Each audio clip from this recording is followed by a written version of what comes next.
Hey, everybody, welcome back to your Dawn of Autonomy podcast. I'm Dawn Zoldi, your host, CEO of P3 Tech Consulting, and publisher at Autonomy Global. We are in a month we've dedicated to the theme of security. It's sponsored by Echodyne, for which we are very thankful. And we are continuing this series that GrandSKY has sponsored about their partners and all the things they're doing. We're so excited today not only to have Scott from GrandSKY, but also Bryan and Sean from formerly Blue Halo. And then there's AeroVironment, and now combined, they're just calling themselves AV. We're going to talk about that here momentarily, but welcome to the show, guys. Morning. Yeah, morning. Awesome. So it's going to be a great show. We're going to be talking about everything they're doing. By the way, I'm in Houston, Texas right now at the Energy Drone and Robotics Coalition Summit. These guys are all calling in from North Dakota, and I'm super excited to visit with them in person in October for the UAS Summit again this year. But so much happening between now and then, and so much has been happening since the last summit out there in North Dakota. So let's catch everybody up. Before we do, let's get everybody to introduce themselves real quick. 30-second elevator pitch. Scott, we're going to go ahead and start with you. All right. Well, thank you, Don. My name's Scott Meyer. I'm the director of engagement for GrandSKY. I've been with this company for a little over a year. I also serve in the North Dakota State Senate. I sit on the appropriations subcommittee, education and environment subcommittee, and it's interesting to see how policy and the UAS world interact, and I'm just happy to be here today. Well, that's awesome. I mean, because those two things are inextricably intertwined, and you're in the heart of it from two different angles, so that's super cool. Great to have you on the show, Scott. So, Sean, tell us a little about yourself. Yeah, thank you very much. First off, super excited to be part of this podcast. Anytime to talk with and collaborate with our North Dakota partners is fantastic.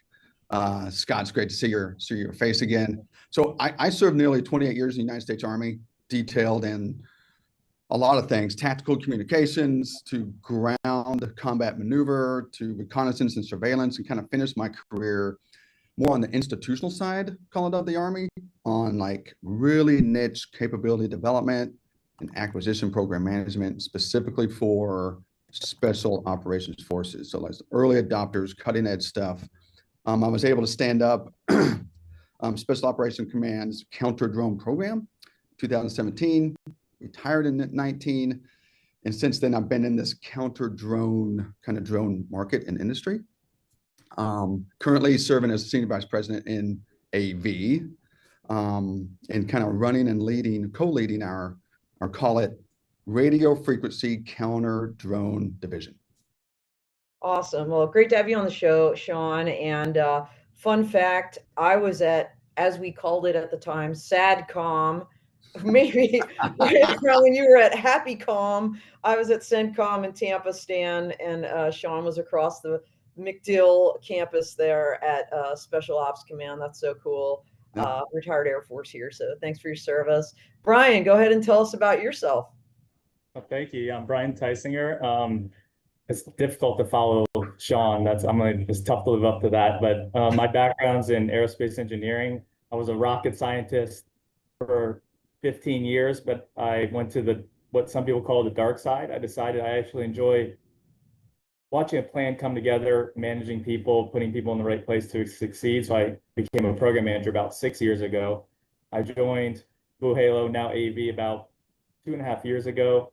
To be part of a new technology that we're developing called Vigilant Halo. We'll hear a little bit more about it later. It's a software-driven integration platform for real-time command and control. It can do counter-UAS, air traffic control for the Air Force, and it can do ground-based detect and avoid for BB loss operations. So I'm the lead program manager for that project, and I'm really excited to be here to talk to you about it and everything else about Project Ultra as well. Well, awesome. And as I was saying before we went live, here in Houston, there's a big, obviously, energy crowd at the Energy Drone Robotics Coalition Summit. And I was telling people about the show today. I was telling people about AV, formerly Blue Halo, AeroVironment, and they just didn't have an awareness of what you guys do. So let's go ahead and start with that. Tell us about the company, Sean or Bryan or both. What is AV all about? Yeah, thanks. I'll take a first stab at that. So AeroVironment, and let's call it Legacy Blue Halo, now a single kind of unified company, built for all domain dominance. Let's use that term, all domain dominance, combining AeroVironment's autonomy and robotics and Blue Halo's aerospace side, counter UAS, directed energy, and a lot of other things to kind of merge that together. We're built for scale. We're built to drive innovation, focusing on delivering, hyper, strategic advantage, not only in modern warfare, but just, I think, all things force protection. We see ourselves as, a global defense technology leader. AV brings a lot to the table. They're global. And I think that just call it, this marriage is really cool to see. We're like 48 days into this integration and already just so many things going on. So I think at the end of the day, AV brings, proven systems, next generation technologies, and the ability to deliver integrated capabilities, not only abroad, but like here in the homeland, folks with like, Senator Meyer's, GrandSKY, North Dakota, and the like. And Bryan, if you want to dovetail off of that, go ahead, please. That's a perfect. The only thing I'd like to add to that is that we also operate with a lot more agility than you would probably expect from maybe some of the big boys out there. So that's one thing that we want to give to our customers is the ability to have that agility to respond to their needs and not have to not have a product that can't answer any of these new challenges, because every few months there's new challenges out there, especially in the DoD space where everything's changing. That if you have a product that's 5-10 years old and you don't have the ability to update it or add new features to meet the ever-changing needs, and I think that's what we really want to focus on too. Is this company has that ability to be agile. Yeah, absolutely. I saw your ginormous booth at Special Ops Forces or Soft Week in Tampa back in May, and got to see the Kraken, the unmanned surface vehicle in action. Actually wrote an article about that for Autonomy Global. So if y'all missed that, go check it out. But I know you guys also have a big space presence as well. Go to the Space Symposium every year. So, in space and defense, well-known quantity, I think, as you're working with Project Ultra, which obviously is with OSD, and we're going to talk about that with Scott here in one second, there's obviously big commercial applications for this. So it's really exciting to see, that kind of dual use technologies and everything you guys like literally bring to the fight. So thanks for everything you do. Scott, I want to talk about GrandSKY first, and then talk about Project Ultra in particular. So tell us a little bit about GrandSKY for those that aren't familiar with this amazing BVLOS playground out there in the skies of North Dakota. Yeah, so GrandSKY, we're currently celebrating our 10th anniversary. The idea formed in about 2011, and what it is, it's a 50-year enhanced use lease agreement with the United States Air Force. We're on a 217-acre portion to the west of Grand Forks Air Force Base, where we have a joint use agreement with the 12,000-foot runway and their radar systems. So what we have is a lot of the infrastructure already in place to allow companies to come up to Grand Forks to test and to train and figure out what they need. Beautiful thing about Grand Forks is we have 4 seasons. So it's a beautiful 80-degree day in Grand Forks right now, clear sky. But January, it might be a little different. And we have the extremes. We can go from 100 degrees in the summer to negative 40 in the winter. So we have a lot of that going on. In fact, we also passed some appropriations last session that expanded our BVLOS from 3,000 square miles to now 56,000 square miles with the Pathfinder program. Wow. So what that is, 25 states are under 56,000 square miles. So to put it in perspective, the state of New York is about 55,000 square miles. So that expanded considerably. But the thing about North Dakota is we don't have a lot of people. We've been social distancing since 1889. So we want people to get on up here and see what's going on. There's something special up here, and I just encourage everybody to come see it with your own eyes.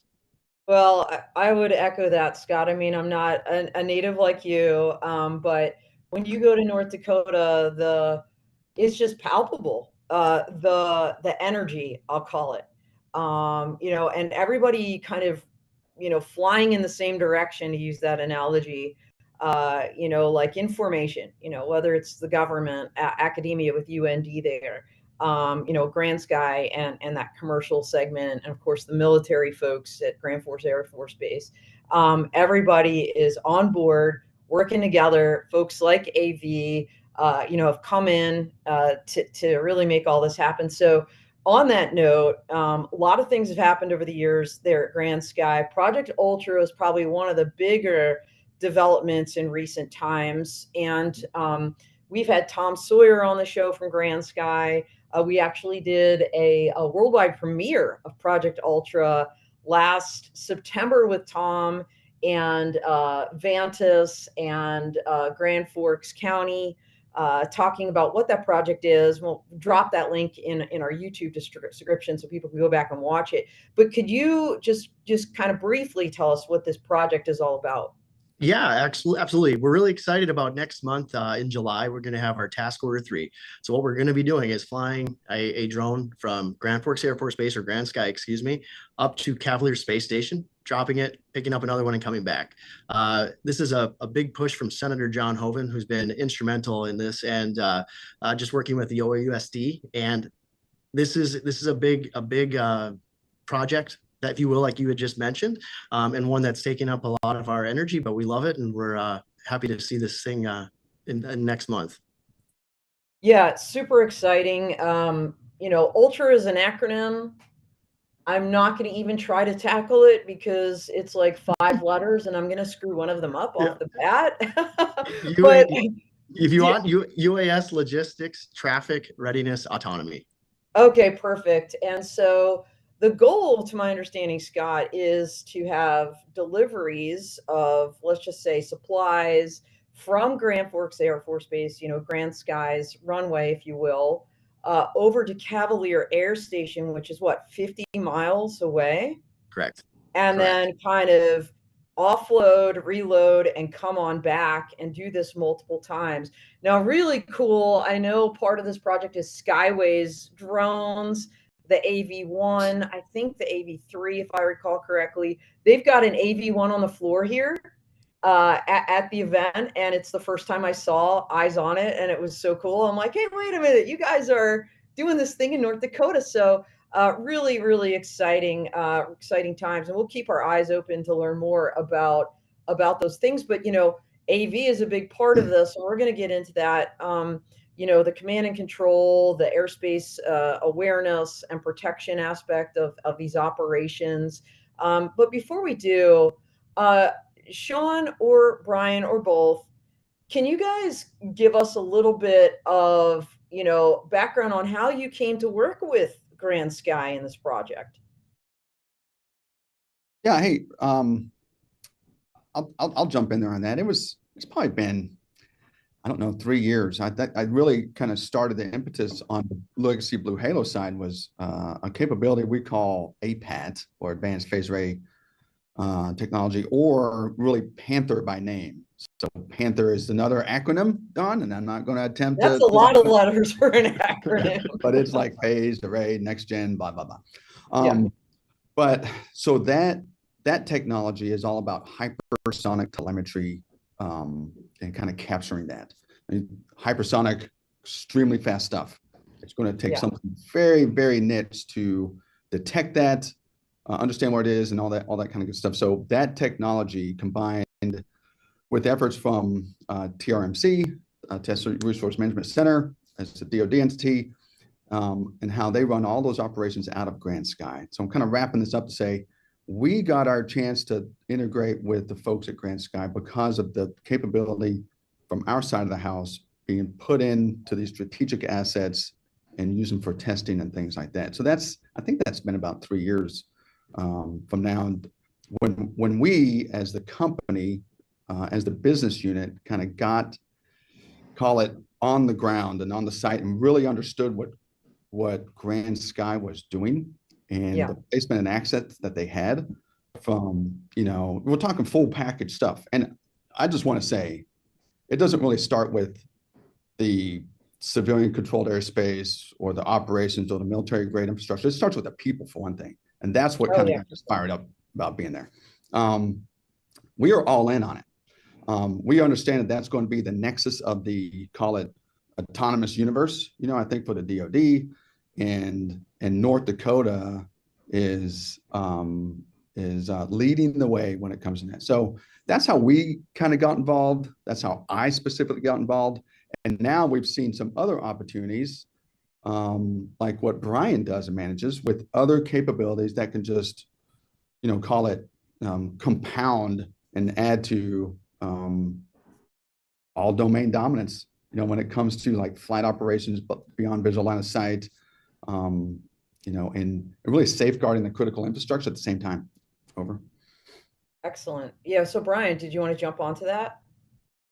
Yeah, thanks, Sean, for that. Yeah, so just piggybacking off of what Sean did, he's had that long time relationship with North Dakota and GrandSKY. We've been lucky enough to start working with GrandSKY as well over the last 6 or so months with Vigilant Halo, and we have and working with Tom Troyerr and his team, and we have a grand vision to basically take over the world, or at least the CONUS from a BVLOS standpoint, be able to enable BVLOS operations throughout the country, with Vigilant Halo as could be a backbone. GrandSKY could be the customer facing piece, and I'm looking forward to this a partnership there, and I think it could be really huge moving forward.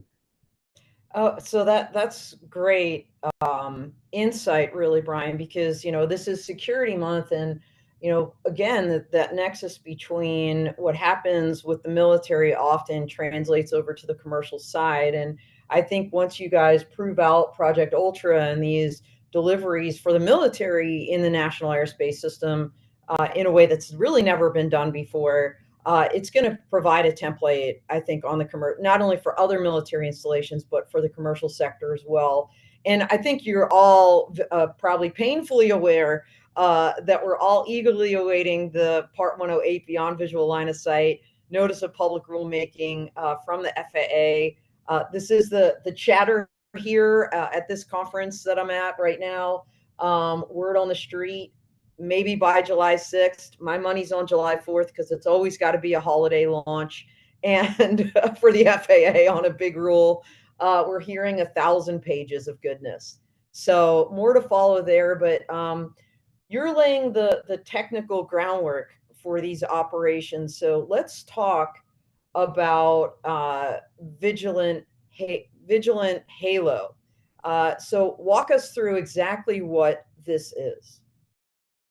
Okay, so Vigilant Halo was born just about 3 years ago.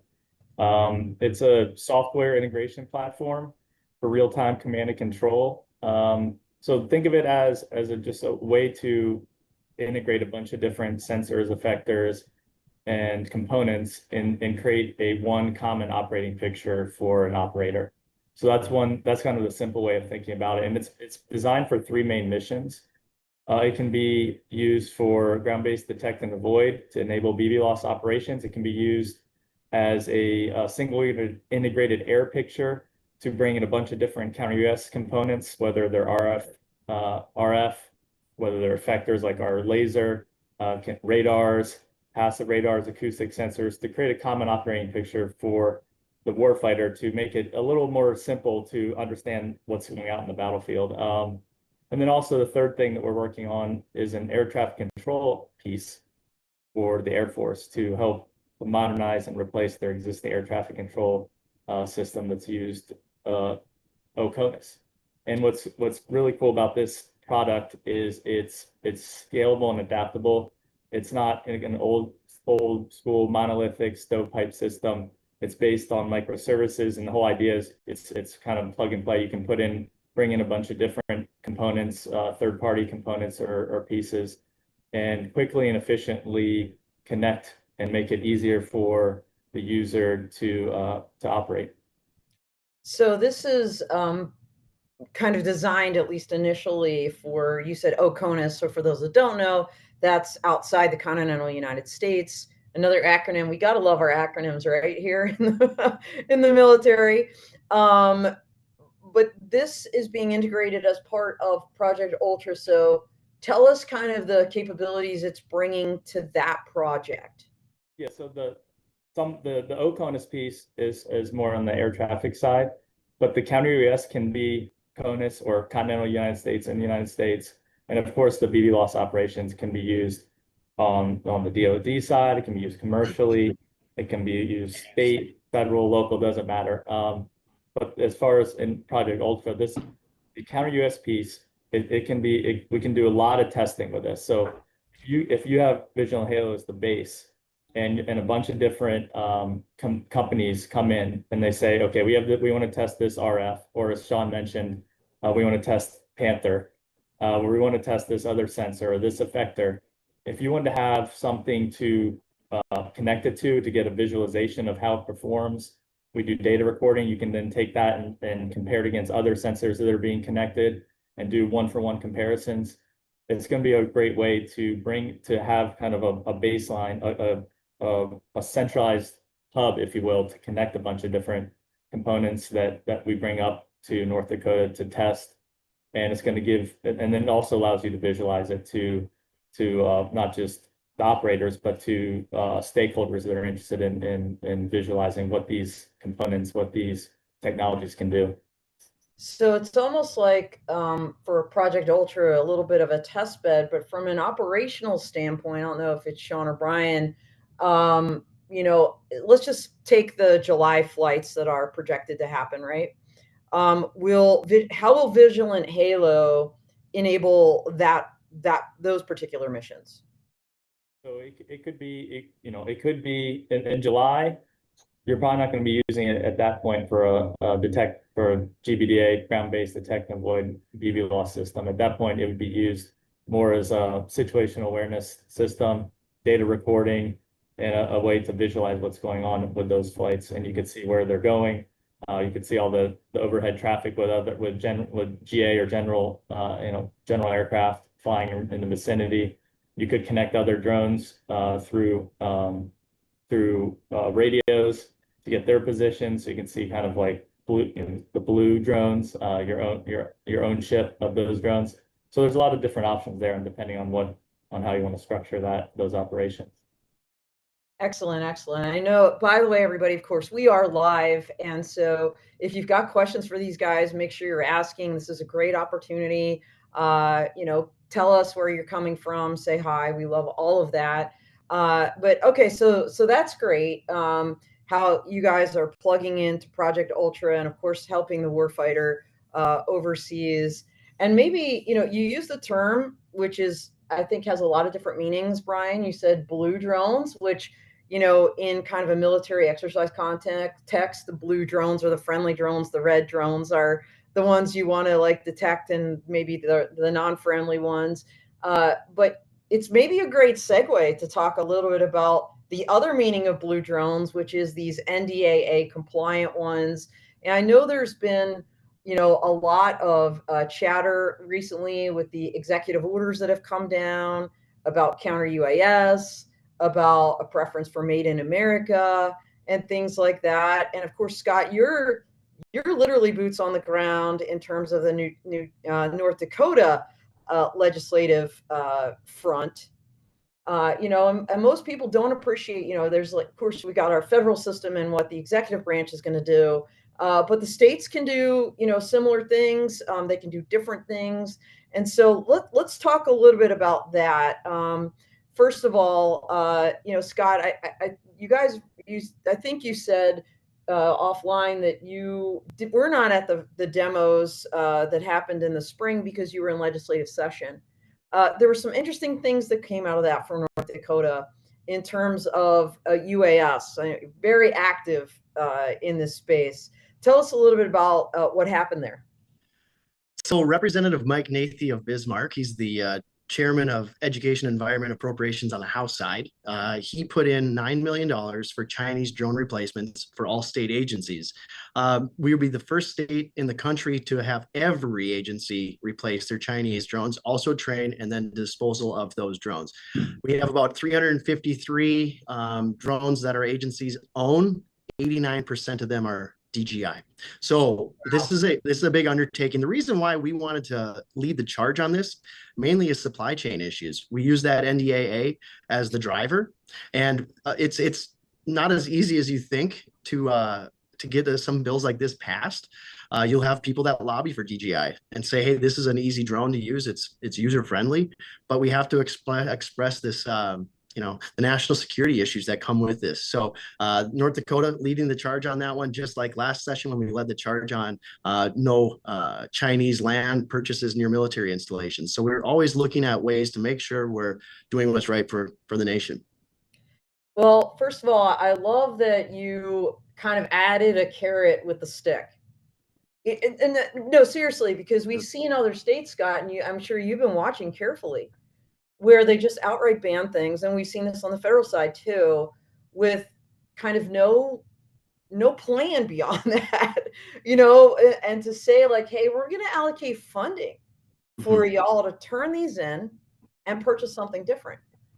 So good for you, because I feel like, and you can correct me if I'm wrong, this is maybe one of the first in the nation to do something like this.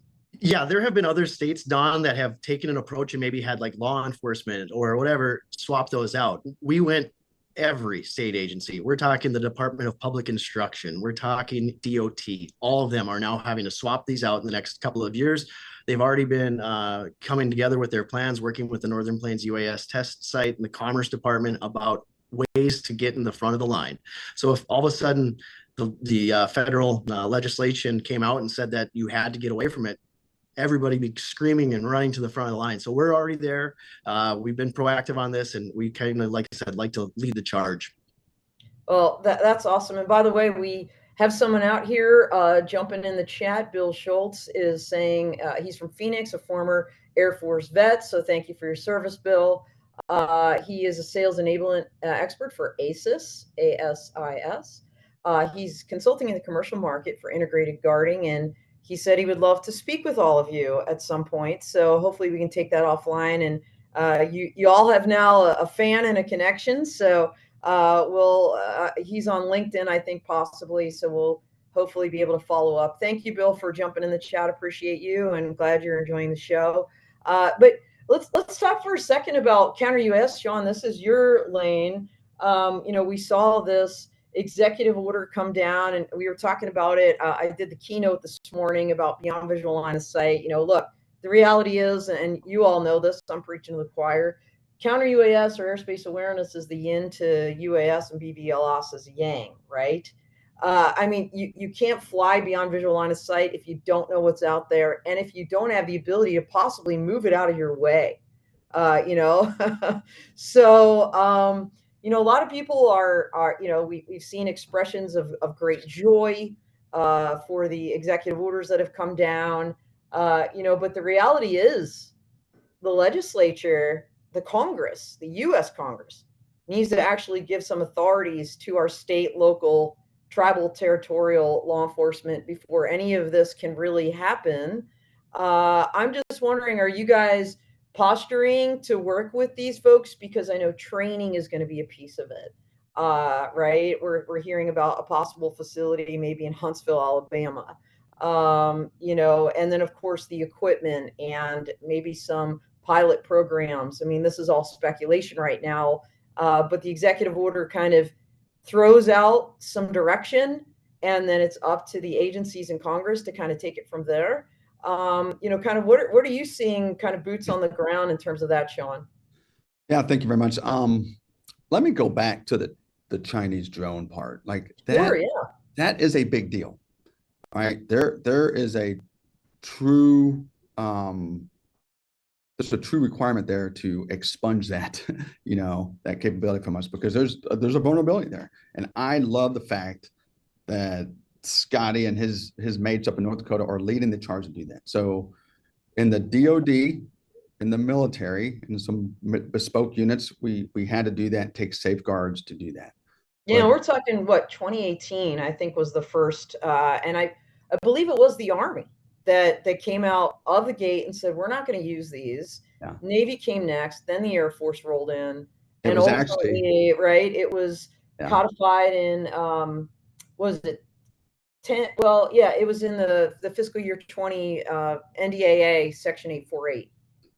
Yeah, right. Great recall there. It was day 2 of soft week, so I remember that. I was speaking at a couple panels, and it was a big deal. Yeah. But what we've seen operationally around the globe is that the use of these small commercial drones, being able to adapt to working in different ISM bands, different environments, different noise floors, different RF structures and architectures, and it's transitory. And what we don't want to see is that transit here to the homeland, because this is just me, having a career in that. It's happening already. Oh yeah. And so when I don't see a drone flying, I see a computer with some really super good cameras on it. So we need the ability, and those cameras are getting better and better for standoff range. We need the ability, and it should start at the state level, for BVLOS capability on the offensive side, and even from a layered defense approach. So I have been on the counter side for quite some time, and it's a fascinating industry and a fascinating market because things are so quick. Things are just hyper evolving all the time. What doesn't hyper evolve is our own policy. So, we have to press, and lobby and talk to our, folks at the federal level to make sure they empower, people at the state level. So what can industry do? Exactly what we're doing right now. Talking about it, communicating about it, partnering about it, and kind of bringing this marriage of our technology, like what Bryan's doing with the Vigilant Halo, all source C2. So AV has great sensor density when it comes to counter drone technology in the RF space.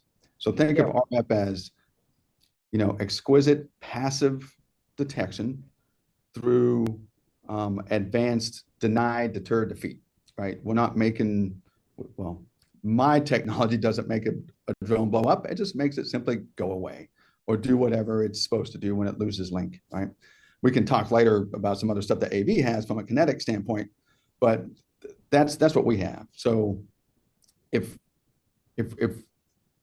folks like at GrandSKY and other places of critical infrastructure, like very sensitive critical infrastructure, can have, C2 systems that not only can view everything for decision makers, for people in charge of, force protection from a situational awareness perspective, or where are my effectors at from a BV line of sight perspective, it's just going to enable much better decision making, and at the end of the day, just better security. Going into your theme of security month, that this is the time to do this right now. We see everything kind of going on in the world. Don't know if that kind of answered it specifically, if someone wants to jump in there, but that's my view of it. Is like we have to move now on this. Yeah, I mean, you're raising, the Chinese drone issue and the counter UAS issue. I can see the nexus. When I think about the Chinese drone issue, there's a cybersecurity piece of this. You said they're flying, right? Drones are flying computers with cameras. 100% agree. And so baking that cybersecurity in upfront, and then also having those sensors that can detect rogue, errant, what do we say? The careless, clueless criminal. And in my brain, I also say combatant, right? I think Echodyne had like 7 categories. They had 6, and I added combatant. They're like, oh yeah, that's good. 7th one. All super important. And so I'm going to bring it back to Scott for a second, because you guys have put your money where your mouth is, if you will, in terms of, hey, turn these things in. We're going to give you some funding. I think, Scott, one of the things people, at least in, the drone industry, chirp about is, well, where's the comparable? Like, okay, that's great. There's money, but like, what about, how, like, I'm going to pay for this drone. It's maybe 10 times the cost of this other one. And, how's that going to work? So how are you seeing that in execution in terms of, people turning in these drones? Like our North Dakota, by the way, and I'm aware of this with Meadowlark Aviation as one example, is leaning forward on the manufacturing side. So tell us kind of about the larger strategic plan besides just the money to help build the industry so there are viable alternatives for people to use. That's a great point, Don, is that we are building this out. So again, we just passed that. In fact, the law doesn't even go into effect until August. So Gotcha. we're forming that process, but it is important. And we need to be able to explain where to go get a certain drone, because you may have capabilities that one company can accomplish, but others can't. So we're gonna work through that. There may be some pinch points along the way, but we're gonna work it out, and hopefully we have that blueprint that we can now give to another state, because guess what politicians do? We steal, we take what they have and we make it ours. So we'll do that, and we'll gladly pass that information along. But yeah, it's someone had to kick the door down and get this started. So we were happy to do it. No, really cool. And not only do you have like a burgeoning manufacturing capability here locally with Meadowlark, you also have a really cool accelerator called the Hive. Yep. I don't know if you want to give a shout out to the Hive and kind of what that's all about. Yeah, I'll give a shout out to the Hive and Johnny Ryan. He's filled this place. Johnny's probably listening right now. So Meadowlark too. I'm sitting in the Hive currently, and that's the nice thing too, is if maybe you don't really need to be out at the ranch, out at GrandSKY on the runway, but you still have a purpose in this ecosystem, well, yes, come to the Hive, or you could go to UND, like you had mentioned earlier. There's a lot of things here in Grand Forks. So yeah, Johnny's done a great job. Sean's been through here multiple times, and we're really just very fortunate to have a lot of these resources available to companies to come here and to succeed. Let me ask you what you need to do. What's success mean to you? All right, I'm going to do my best to get you there. Yeah, it's like a one-stop shop. By the way, Johnny Ryan is shouting out. So he is listening. We also possibly have a governor, or someone works for a governor in another state. Scott, I think you kind of answered it, but I feel compelled to mention this. Someone on LinkedIn is saying, is the North Dakota governor aware of the great work that's taking place there at GrandSKY? It seems to me that this is a great program to template and share with other states. North Dakota is on the cusp of the next big thing, and I'm hoping that they're sharing their success with fellow governors who might follow their lead. Yeah, so our governor is Kelly Armstrong. In fact, yes, I was just texting with him 2 days ago. I saw him at a groundbreaking yesterday.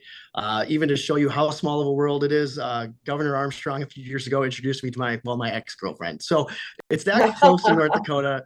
The accessibility to our CODEL is unbelievable. And furthermore, really, our governor, former governor Doug Burgum, who's now the Secretary of the Interior, really led the charge on this for 8 years, and he's continuing to be a voice. So it's a unique thing up here. The access to policymakers in DC, it's special. And yes, Kelly Armstrong, Governor Armstrong is aware, and he's pushing forward as well.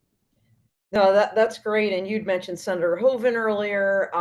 Every single year at the UAS Summit, he's there.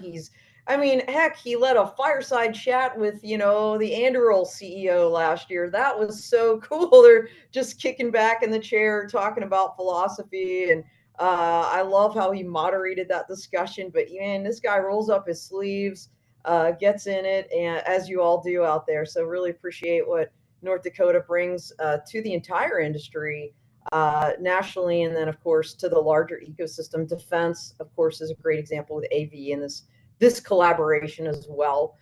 So we got some great folks out there. Just bring in your other questions if you got them. Really great stuff here. All right, so we've got a lot to look forward to out at GrandSKY in terms of these demos coming up in July with Project Ultra. You said this is task order 3, Scott. This is a 5-year deal, if I recall correctly. As you look ahead beyond July, I know we're excited for July, but what's the next thing on the horizon for Project Ultra? And then I'm going to ask my AV team here, kind of what's next for you in terms of Ultra and beyond. Yeah, so again, this is task order 3. As I first started out, we had simulations going through. Even had Senator Hovind sitting there at the computer working through it. Once we get through this one, though, yes, there'll be just continuing down that. What layers do we have to keep going through as we integrate these drones into the airspace? And there's a lot of components in this, as you're aware. You've been following this quite a while, and it takes time. But we're happy to do it, and we're really excited to keep moving this forward. So yeah, task order 4 will be, a few months down the road. Scott, are there any particular companies or technologies or capabilities that you all continue to seek as part of Project Ultra? I know there's a lot of people listening. They're looking to plug into North Dakota, have great interest in working with the DoD, and Project Ultra may be a great way in. Is there anything still out there that you guys, like gaps you're looking to fill, folks you're looking to partner with? I think we're always looking at those things that show up. There's always hurdles along the way, and we're definitely seeing if there's someone that fits that niche. So we'll definitely be looking that way as we move forward. Well, everybody out there, if you've got technology capability or interest in Project Ultra, read up more about it, check out our video, reach out to the team at GrandSKY and learn more. But they're always on the hunt for amazing technologies and capabilities to kind of integrate. And speaking of integration, plug and play, that's what you guys are all about with Vigilant Halo and some of the other things you're doing. So Sean and Bryan, tell us a little bit more about kind of looking ahead, what we can expect from AV. Hey, Bryan, why don't you go ahead with Vigilant Halo? As we talked about a little bit earlier, I think that for Ultra, it's going to be kind of a twofold thing. We can do the GBDA, BB loss operations, but I think what is probably more exciting is the counter UAS kind of single integrated air picture, and the ability to bring in third-party sensors, effectors, components, and create a common operating picture. This will be huge. It'll give a way for the stakeholders to really do a side-by-side comparison. It'll allow us to show what we can do, not just, you think about counter UAS OCONUS, but counter UAS is important in the United States as well for protecting our airports, protecting our vital resources, sporting events, things like that. If we can show the ability to do counter UAS in the United States, but do it safely, for instance, things like Titan and Skyview, if we could get those at airports and big events without having to jump through a ton of hoops, if we can test that and show to the regulators that we can do this safely without, like, let's say we're mitigating Titan, and just prove out that that's not going to just make planes fall out of the sky, for instance, that we can safely mitigate red drones or safely do mitigation while also providing a good airspace picture of seeing everything around our vital infrastructure. I'm really excited to be able to do that in North Dakota.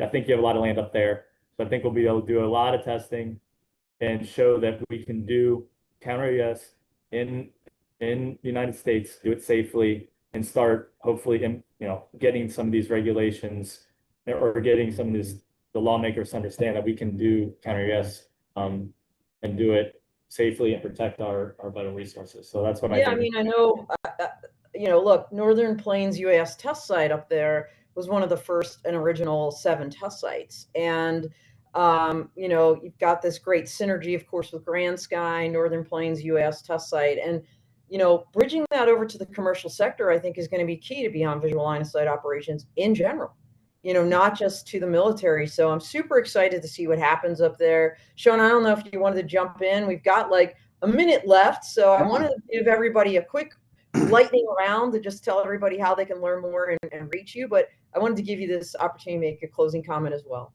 Yeah, let me pull the thread on the testing center of excellence that GrandSKY is really forming up there. I'm super excited to come up there in the next few months to bring some of our next gen capability up there to test either at Northern Plains or even at Camp Grafton out there. But really what I want to do is go up there is see the people, get with Johnny, and go to Harry's Steakhouse again. That's what I really want. I know it's in Minnesota, but I love the Blue Moose. Like, you gotta love the Blue Moose restaurant. Yeah, yes, ma'am. But But other than that, I mean, to reach out and touch us at AV, you know, we're at a lot of the shows that you're at, obviously, throughout the year, but, you know, we're on avinc.com, avinc.com. We're on Twitter at AeroVironment, or I should say X, still have problems with that. And then your socials, you know, Facebook, Instagram, AV-AeroVironment. Look us up, reach out. LinkedIn's a great source. Hit myself up, Bryan, or just AV in general. We love that platform as well. And yeah, let's get together. And yeah, maybe meet at Harry's. That sounds awesome. I'm gonna maybe take you up on that, man, when I'm out there in October. Love it. So, Bryan, so how can people reach you? Same thing. All those websites, all those socials, LinkedIn's great. And all these, we're at a lot of these shows, like Sean said. We'll so look for us there. We and drop your card and you give it. Just give me I mean, I'll answer emails. So if you drop your card and just write, you have my name written down, or I don't know if I'm going to volunteer Sean to get emails. He probably has thousands of emails per hour, but maybe you can send me an email and hey, I'll try to respond. That's awesome. And Scott, last but certainly not least, thank you so much for your time. How can people reach you? Well, thank you again, Don, for a great podcast. Best way to find me is on LinkedIn. I encourage you all to get up here. We'll take you out to Harry's. You can stay at the Olive Ann, 1 block from the Hive. You go Harry's the other block, you're good. You don't have to even walk that far. Even in January, it's okay to be here. But really, what Sean was talking about, it really begins and ends with relationships. So we just want you to know we're a phone call away. We want to work through this with you. We're a partner with this, and we want to help you succeed. So again, that's really where I think it starts, is our relationships up here, and we're happy to have you come visit. Well, awesome. Thank all three of you. This is, I think, maybe the first time. This is year 5 for this podcast. Is the first time we've had 3 guests on at one time with me. And so I want to give a shout out to Mike, our fearless producer in the background, who made all that happen. And of course, GrandSKY for sponsoring this series across the year. And last but not least, Echodyne for sponsoring this security month. So that's all she wrote for now. Next week, we've got Defense Solutions on the net. So check that out. And then we are jumping into Global Ops Month in July. So exciting times. Thank you all. Thanks for joining in. We are out here.